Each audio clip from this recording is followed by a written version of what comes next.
Hey guys, welcome back to my channel. Today is Monday and I'm here with Lecture Monday with the next part of technical terms to be used in plant breeding. Starting with the first one, that is hybrid substance, that is new isozyme present in a hybrid which is different from those present in its parents. मतलब parents से different isozyme present है उस progeny में, that is called hybrid substance. Now, next one is hybrid variety, a variety that is the F1 generation from a cross between two different strain.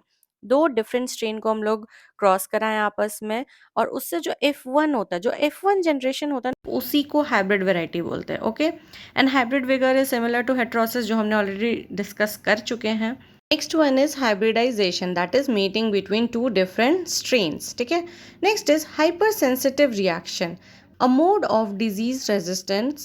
A group of cells around the point of pathogen infection dies, thereby restricting establishment of the pathogen and preventing its production. ठीक है. जहाँ पे pathogen infect किया, जहाँ पे उसका infection है, उसके आसपास के सेल्स जो है वो मर जाते हैं. हाइपर सेंसिटिव एरिया, और इसी की वजह से पैथोजन और ज़्यादा ग्रो नहीं कर पाता है. एक तरीके से प्रिवेंटिंग मेथड है ये, प्रिवेंशन है ये. Next is I1, I2 and I3 etcetera. इसको क्या बोलते हैं अपन? Population obtained after 1, 2, 3 etcetera generation of inbreeding. मतलब पहला जनरेशन क्या होता है तो उसका I1, then I2, then I3 and then there on. Next is ideal differentials.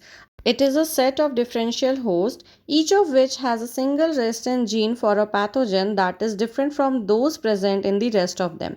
मतलब कि अगर हम लोग तीन ले रहे हैं, ठीक है, फॉर एग्जांपल तीन होस्ट ले रहे हैं, तो एक एक जीन कंटेन करता है जो कि एक पर्टिकुलर पैथोजन से रेजिस्टेंस है, दूसरा दूसरा तीसरा तीसरा. ठीक है, वो सेट होता है, उसको बोलते हैं सेट ऑफ डिफरेंशियल होस्ट.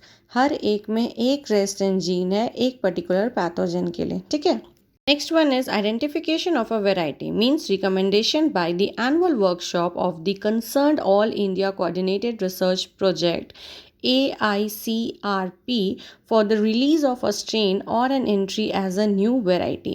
यही एक न्यू वैरायटी को रिलीज़ करता है कि हाँ AICRP है, यहीं से रिलीज़ होती है वैरायटी, वहाँ फाइनल आइडेंटिफिकेशन हो जाता है, तो that is identification of a variety. Last one is ideotype, that is a biological model which is expected to perform or behave in a predictable manner under a defined environment.